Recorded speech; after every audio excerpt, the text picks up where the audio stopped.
Welcome. I'm Tilly Strauss, and I'm an artist from rural Dutchess County, New York, cursed with a family interested in art and history. As an eldest sibling and a teacher for 26 years, I like to share stories. This series, My Sheroes Hidden in Art History, is driven by a desire to identify intimately with history and learn about these women who were incredibly famous in their lifetimes. What kind of decisions did they make, and how did they get supported? Who supported them? And then also, how did they get erased? And possibly, in my small way, with this 10 series, bring them back.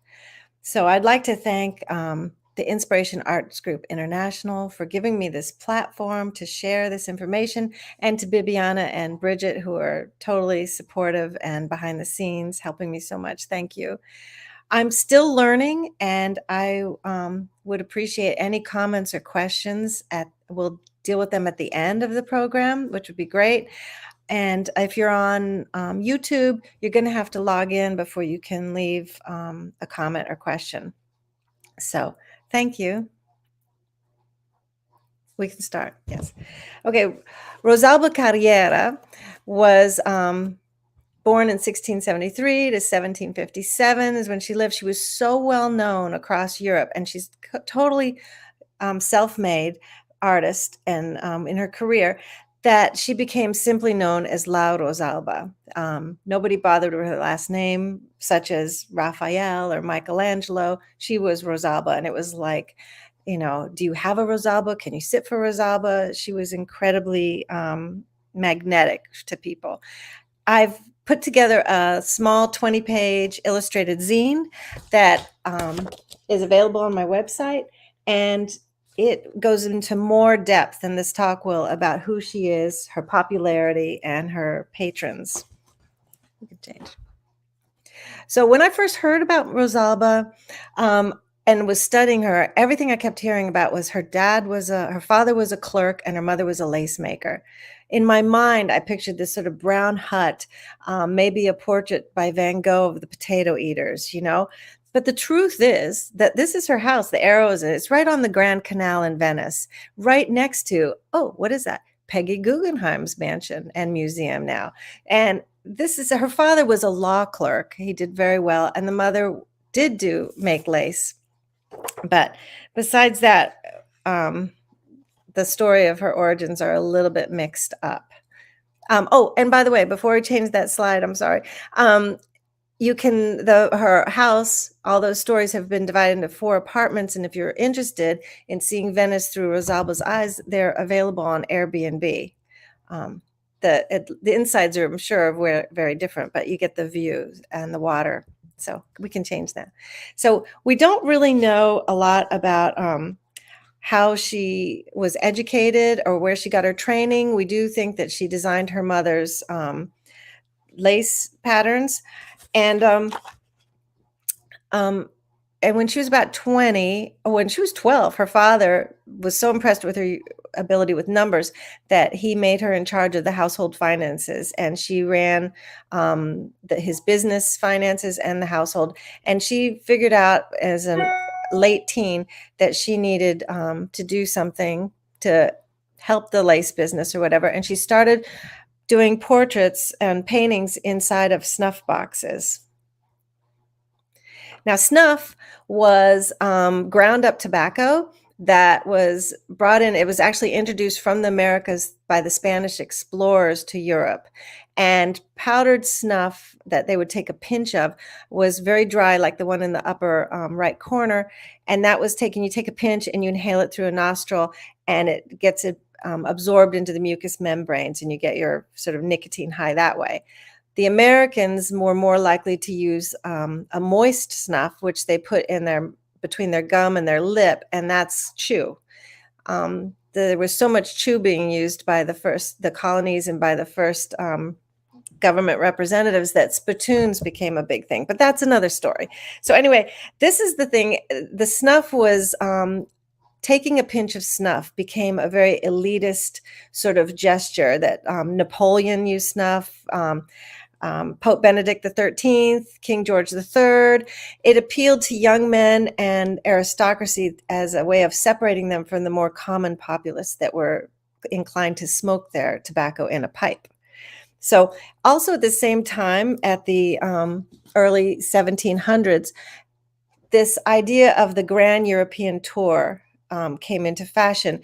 Mostly in Britain, they were sending young men to tour all the classical Roman ruins and into Italy, and Venice was a big highlight on that tour. And what better thing when you're traveling than to pick up a little souvenir item like a snuff box, and possibly one that has a commissioned portrait on it. So can we change? So what Rosalba did, which was she innovated the snuff boxes right away by using ivory as the lid to paint on. And her work becomes, the ivory gives it a light and luminous and delicate air to it. And those are three adjectives that you can definitely put with Rosalba's work now: light, luminous, and delicate. She would offer to do portraits of loved ones, or people would do portraits of themselves to give to loved ones. Can we, like these two here? They're something about these snuff boxes is that they're very portable, they're very small, they can be hidden, and they get entwined in this whole courtship ritual that goes on. Rosalba completely dominated the market in this item, and by the time she was 30, though, 5 years in, there's knockoff Carreras in the market. It was incredibly popular. She has an art dealer, Joseph Smith. He's also Canaletto's art dealer. And under his guidance, she expands a little bit from the snuff boxes to making miniatures. This piece here is a portrait of Smith with Catherine Tofts, who he was pursuing and eventually married. And it's only like a little less than 4 by 4.5 inches. And these could be worn on your clothes. They could be stashed in a drawer. They could be on a bookshelf. They were just little tokens and stuff. And nobody else was doing them. Rosalba was doing them. I wanted to say about Joseph Smith that he was a banker to the British. So when anybody came on the Grand Tour and they needed their money exchanged, or he was the one to go to. And so he was very influential in bringing these people to Rosalba's house, which I showed you. It had 3.5 floors. The first floor was a studio. The second floor was a gallery and a salon where she could entertain and do tea and play with the portraits, the performance aspect, which we'll talk about later. And then the top floor was the living quarters. Now, Joseph Smith's art collection ends up being bought by King George III in Britain, and is it's the nucleus of the royal collection now. And it's a lot of the drawings and everything are at the Windsor Castle. Under his influence, she gets inducted into the Roman Academy of San Luca, and that she's the first woman to be inducted into that. Soon after, the Academy of Painting and Sculpture in Bologna inducts her in. So she's getting very notorious right away. This is one of her images that I wanted to share because she has several of these things that are very erotic in undertones. I mean, this woman it's called, putting flowers in her hair, and she's at her dressing table, and the sleeve is like off her shoulder, and it's very intimate. And we got to remember that her clientele were these young men on this Grand Tour. So they wanted things like this, and there's letters of a man asking her, could you do her in whatever level of most undress you can be comfortable with? I mean, they wanted these things. And I was thinking, how did she get away with this? Because remember Sophonisba in the last video? She had to sign virgin after her name every time she signed a piece. Because that was the only way a woman had to be virtuous and pure and chaste to have access to this clientele. That, well, let's change the slide. This is how. Apparently, she was so ugly that she had to be a virgin. That was the logic. And this is a cruel cartoon by her friend Maria Zanetti, and she did the portrait of him, by the way, over there. But it is believed that she did have a skin condition, and but in spite of that, she turned down several proposals for marriage. So she really was intent on staying as a spinster, and she cultivated this sort of persona as a holy virgin dedicated to the arts, you know. Okay, at some point, Rosalba figures that miniatures and snuff boxes aren't gonna make it. She needs a higher price point. She cannot compete with the males who can do these grand commissions, which because she isn't allowed in an anatomy class, and she can't get on a ladder, and there's just all these roadblocks why she can't do it. So, can we change the slide? This is what she does. She goes into pastel. Pastel was considered a feminine art material. It wasn't smelly. You didn't need a dedicated huge studio to do it. And it could be portable. Well, actually, it was portable after Rosalba made her changes. She developed her own sticks, and it says in some letters that she mixed talcum powder and ground shells as a binder. Up to this point, the only real colored chalks or pastels that were available were white, black, sienna, and ochre. And so once Rosalba figures out how to put these together in sticks, she's able to commission, to get customized colors. Another thing that she's one of the first artists to do is she mixes distilled water with the pigment there, and she brushes it on, and that creates these luminous backgrounds. She's the first artist to do that, and that's very influential in future artists. And she's an I just can't wait till you see the backgrounds. Anyway, so this also brings up the fact that some people call her paintings, her pastel images paintings, and some call them drawings. In contemporary terms, we call them drawings. Back then, they called them paintings, and possibly because she was waving the brush around. At the same time, intersecting with this new development of pastels was sheet glass. Remember, she lives in Venice. Venice is like the glass capital of Europe. They're inventing cheap sheet glass, and so she's able to sell these pastels protected under a layer of glass. Okay, she actually writes a treatise on how to work in pastel that's in the Venetian State Archives. Depending on what you read, people are like, that's just a knockoff on somebody earlier that wrote it. But whatever, she actually, I'm not quite convinced of that. I think that a lot more research needs to be done into Rosalba's work. And the truth is that she did publish a lot. She published poetry. And right after she died, her diary was published. And her diary is more like a logbook. I've got some of it in my zine. I put a couple months of entries, and it's about who came to sit and keeping track of who was in the room and all that. It's kind of interesting. But there's at least 700 letters preserved between her and clients in between 1700 and 1756. So there's a lot that can be explored going forward. I just wanted to show these two images because at the same time that we have the pastel, the sheet glass, we have this new rising class of aristocracy. And they are like the woman on the right is a casino owner. And so they want their portraits commissioned by her, and she's kept busy this way. Another thing about Venice is it was very liberal towards women, and women were able to run businesses like this casino owner, and they ran, most of the intellectual salons were run by women. And so it wasn't unusual for a woman like Rosalba to be running a huge business out of her house with several helpers. The man in the red coat, I just wanted to point out that there's a lot of sensitivity in her pastels to fabrics, and I think that could be the influence of her mother, who was into lace.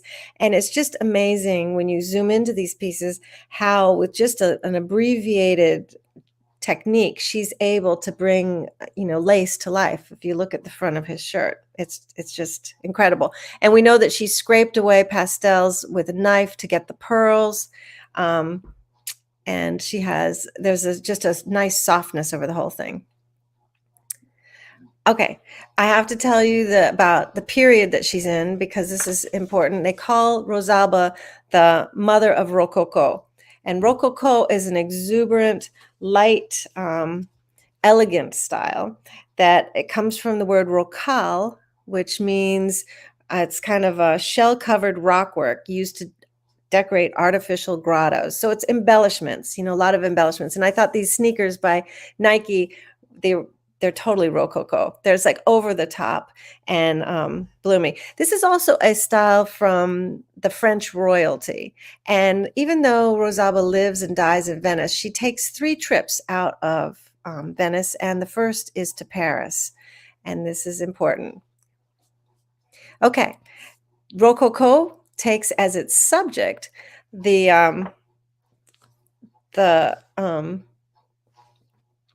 I'm sorry, I thought we skipped a slide. Did we not skip a slide? No? No? Okay. Okay. The subjects are aristocrats doing their leisurely things like picnics and parties. It's about their courtship rituals and the scene. There's 2 artists that you would learn in the typical art history lesson, and one is Jean-Antoine Watteau. He was a very good friend of Rosalba's. She owned a whole portfolio of his drawings, and he dies a year after she leaves her visit to Paris, and which she spent most of it with him.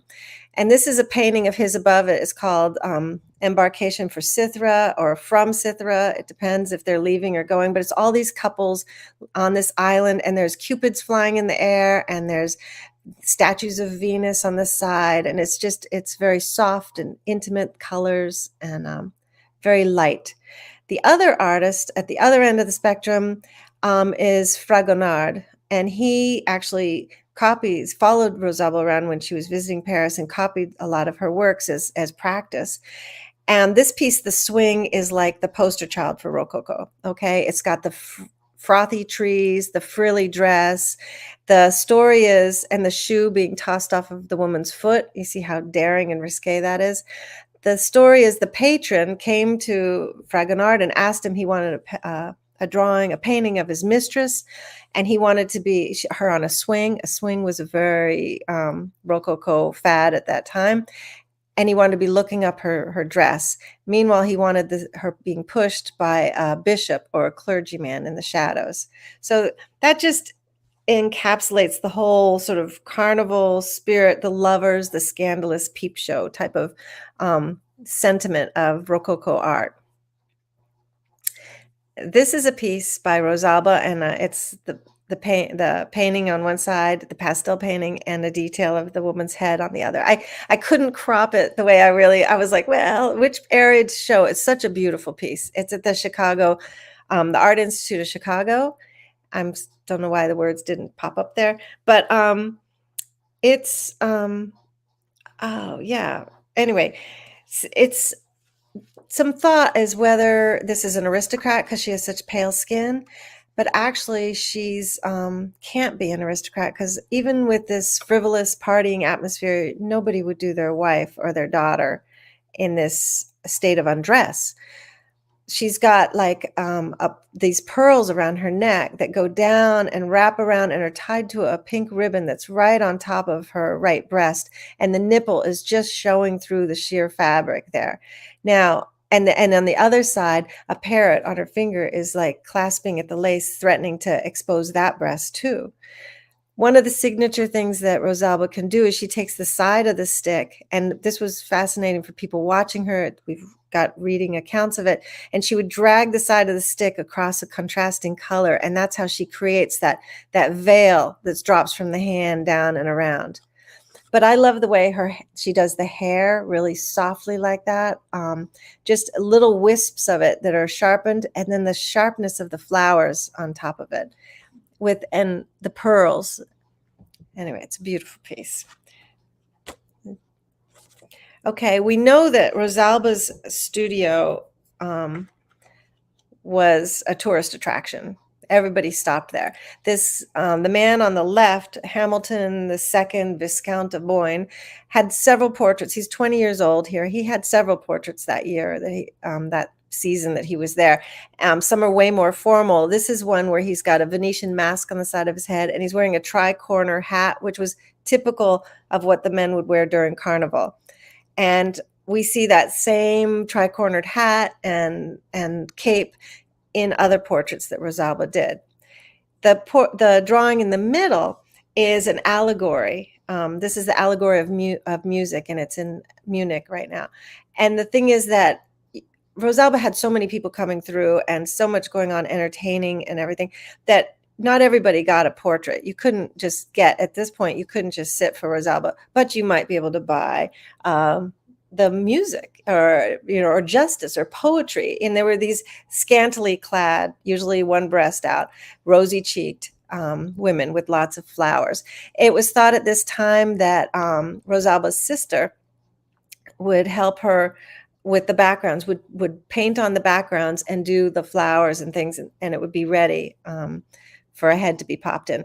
The portrait on the left is Madame Letellier. You could also have your portrait done as an allegory, and this is Madame Letellier as spring. So she's got the flowers in front of her and in her hair. So Madame Letellier dies pretty soon after this portrait, though, as a side, when her carriage overturns and she hits her head. So this is the type of rabbit holes I can go under. Let's change the slide. Quick. Oh, so Rosalba's business sense, she does a lot of sets. Like I said, she'll do the sets of the seasons and the elements. And at this point, the intellectuals, they all thought there were only 4 continents. And so this is 2 of the 4 continents, Africa and America. And these appealed to people that would be coming through. They would want to have something like this. It would be a topic of discussion. She also developed a standard set of sizes and rarely raised her prices. She was very comfortable with that. The smallest stretcher frame would be the lowest price. And as you got bigger, if you had a hand and a head, it would be the most expensive. And that's where the saying, by the way, it's going to cost you an arm and a leg, that actually comes from portrait painters. She had a customized rag paper that would be stretched around these. It was always blue. She started with blue, which I think we should have Rosalba blue as a color in our pigment. But anyway, her sister Giovanna would help set all these things up. On the top of this, the international group thing. Anyway, on the top, there's 4 images, and those are the 4 seasons. And this is somebody here who bought actually, it's Augustus III of Poland in Dresden is his collection. He purchased 150 pastels from her in the year 1713. He was a fan, to say the least. He was a huge fan. And of that collection during World War II, there was damage and some pieces have been sold. There's now 70 works on display in this one gallery that was built for Rosalba's work. Rosalba always said that she couldn't leave Venice, that she had too many responsibilities. And then in 1719, her father died. And she was prone to bouts of depression and darkness. So Pierre Crozat, who at the time was Europe's biggest art collector, and he lived in Paris, he insisted that she bring her mother, her sister Giovanna, her sister Angelina, and Angelina's husband, who was a ceiling painter, to Paris. And he put them up in his hotel on Rue Richelieu. And that was the same building that he would show his art collection. He would open it once a week for people who wanted to come, to artists and everybody. And it became a very cultural mecca with little concerts and all sorts of artists temporarily living in there. He was smitten with Rosalba, and he brought people specifically to see her and told her, she's going to do your portrait. When he dies, his art collection, which is massive, and it's sold by his grandson to Catherine the Great of Russia, and it becomes the beginning of the Hermitage Museum. So we know she's there. Oh, the young boy on the right is the Frederick of Saxony, and he is Augustus of Poland's kid. And um, I just put that in to drag over to the other side. She really did well with children. They loved her company, and this is Louis the 15th at age 10. It's in the temporary stage where there's a regent ruling, and he's just being groomed to rule. When she's in Paris, she makes those 3 trips. She goes to Paris, and he calls her out to Versailles, and she does his portrait for the Playhouse.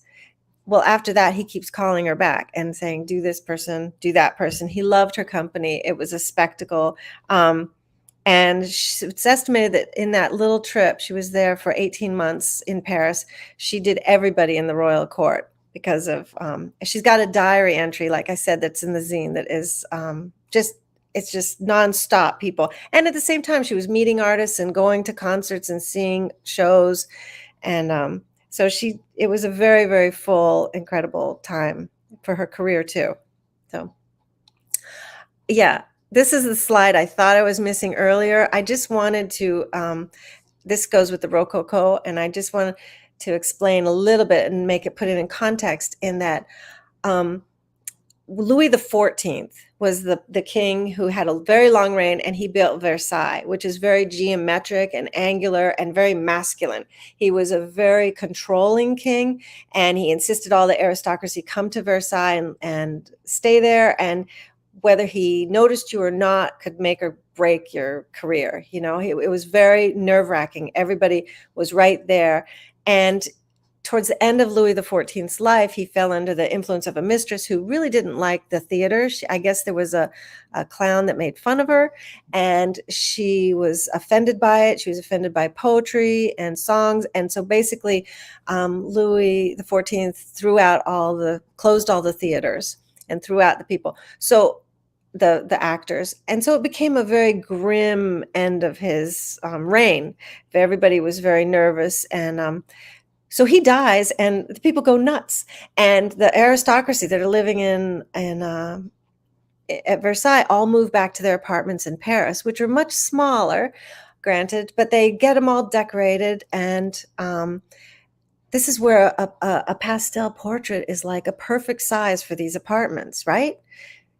Also, there's a big feminine influence in that the salons now run in Paris are all run by women, and they bring intrigue and poetry, mystery, passion plays. Everything starts to happen, and that's the scene that starts leading to these curves, the cabriole style legs, and all the stucco on the ceilings and stuff like that. So this is a Rococo, the Louis XV style.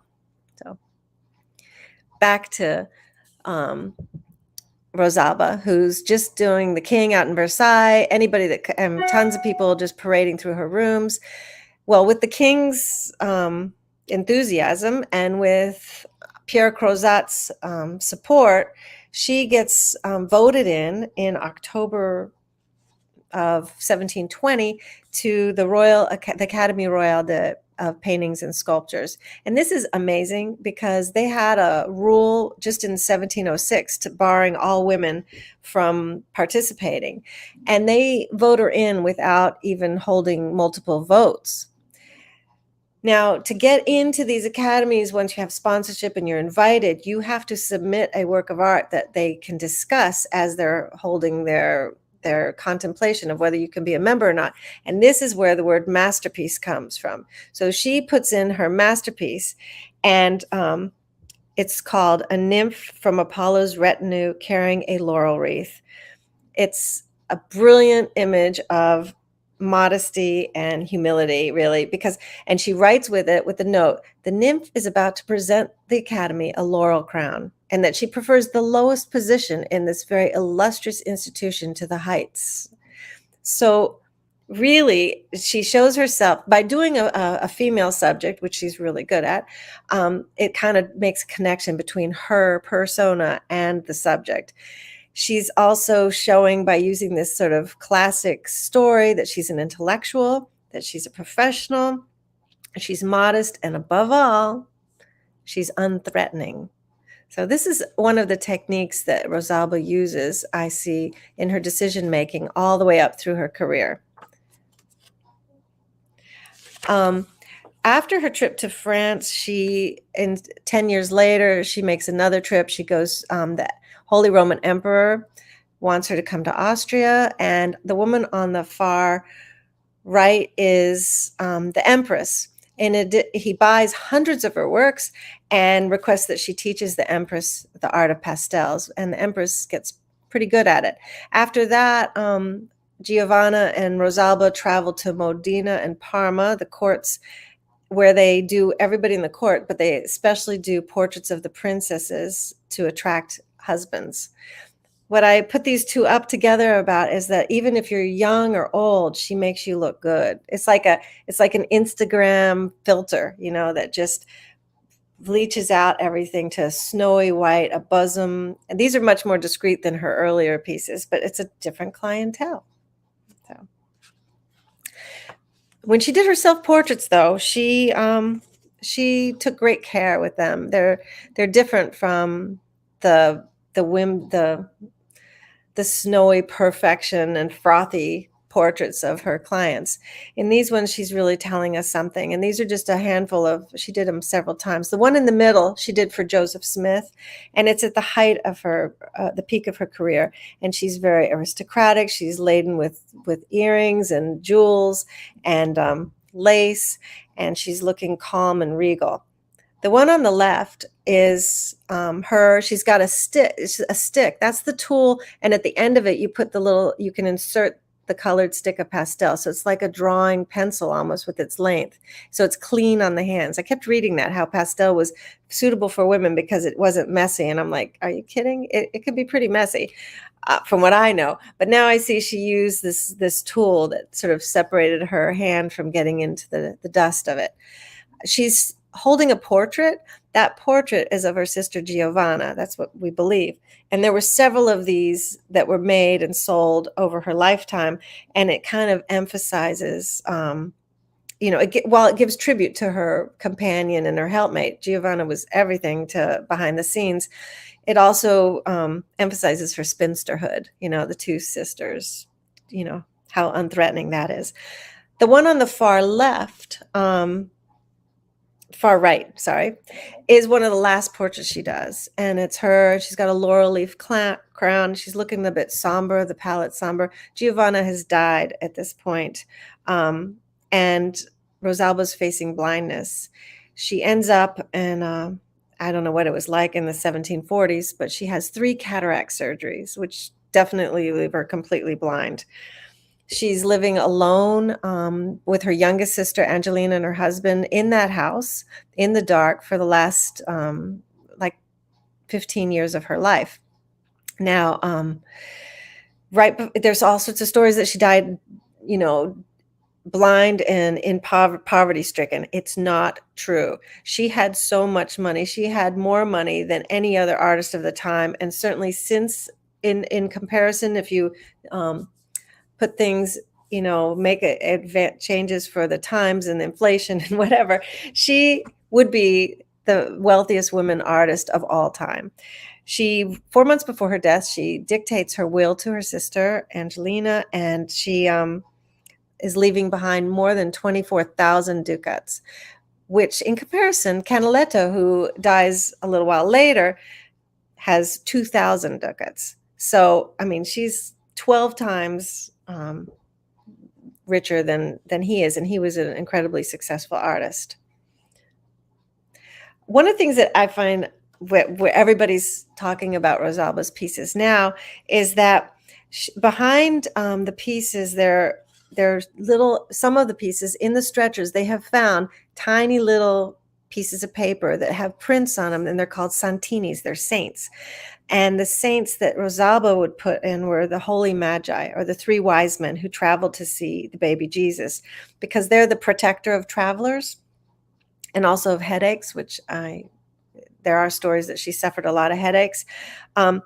You could buy these, and she would buy them in big sheets with lots of prints on them that she could cut apart in Cologne, at the Cologne Cathedral, because that's where the reliquary is that contains supposedly the bones of the three magi. So, but what's interesting about this is that you can, by studying which pieces have these or not, we know which pieces traveled. Like when she went to Austria and did those hundreds of pieces, none of those have them in the back because they stayed there. We know that she would take the glass when she had to ship something or had to travel. She would take the glass off the front and she would tuck one of these papers in the back because that she's written that in a letter to a client who wanted to ship something to his brother-in-law, and she sends him a little Santini and says, "Stick this in the back, and this will guarantee a safe passage for the painting."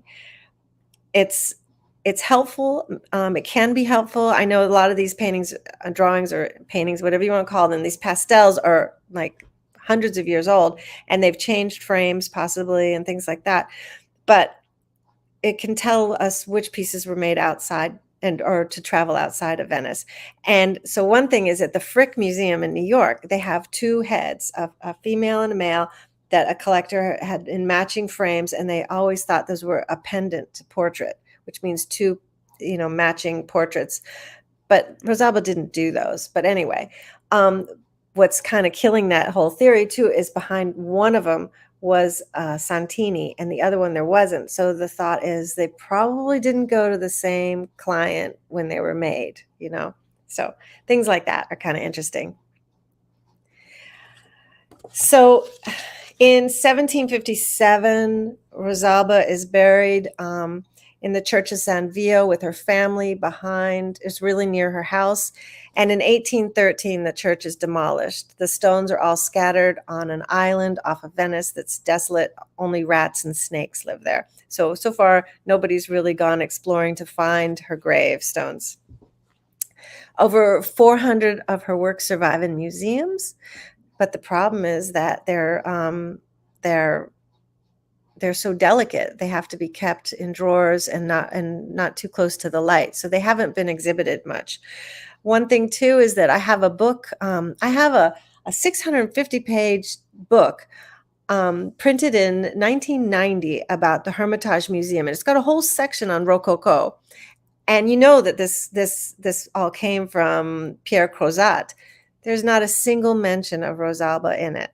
And then I have another book of, I don't know if you guys have seen this book, sort of The World of Watteau. It's one of these classic oldies. We would have them in our classrooms and everything. And it's all the people that Watteau hung with that were influential to him. There's nothing of Rosalba in that. So, and also to be fair, Rococo kind of disappeared because after Louis XV, there came Louis XVI, then came the guillotines and the French Revolution, and the taste of art quickly swung away from portraits of aristocrats having a fun time to this more state-sanctioned classical art about, morals and stories. So there's a lot of reasons why she's, we can blame on her being erased.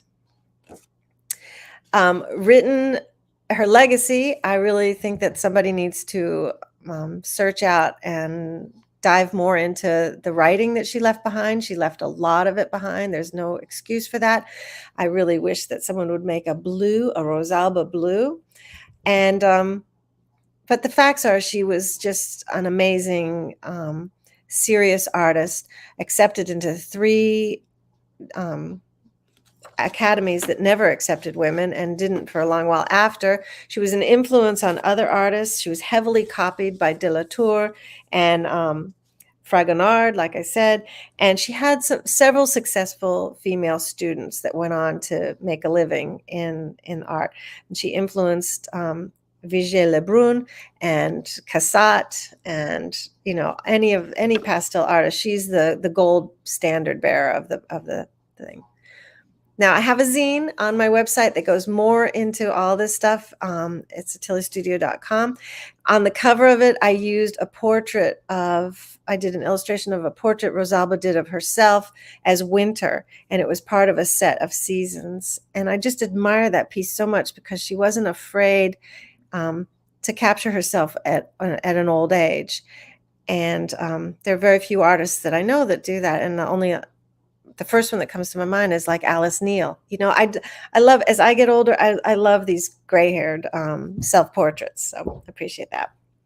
So thank you so much for coming here. I'd love to hear any questions. The next artist I'm going to do on April 26th is Judith Leister. And you might know something about her. I could certainly, I'm having a little bit of a trial finding stuff about her, but that's the next thing. Any questions? Anything? Thank you so much.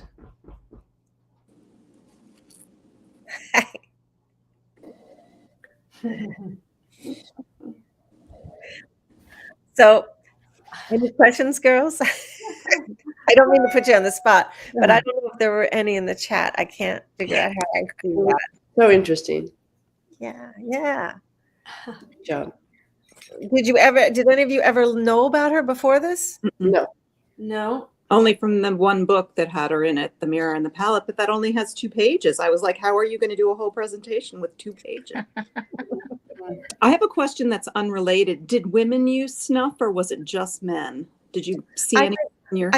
I think women definitely use snuff. Yes. It was like we use tobacco, you know. Well, hopefully we don't. Anyway.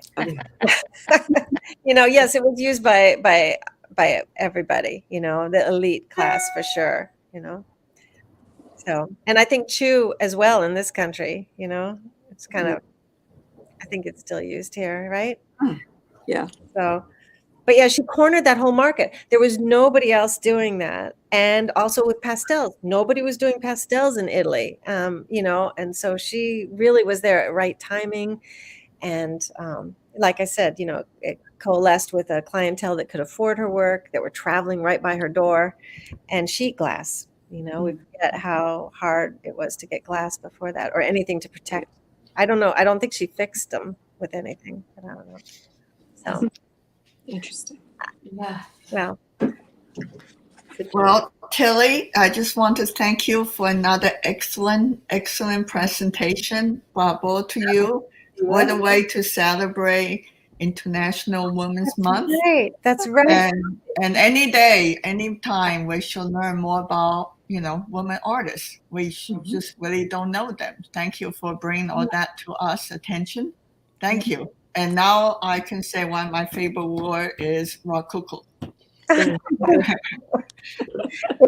has a feel to it, doesn't it? It's kind of, you know, maybe we need it, especially, you know, sometimes just to get away from the heaviness of everything. It's a very light partying, you know. She kind of reminded me a little bit too of Andy Warhol and his whole factory, in that she had a factory down in her first floor, but she also was with the rich and famous people that were traveling through, you know, and that's a lot of her success was access to those people, which were brought by, you know, the banker and winning. She had a few good angels that brought the people to her, you know, and then brought her to the people.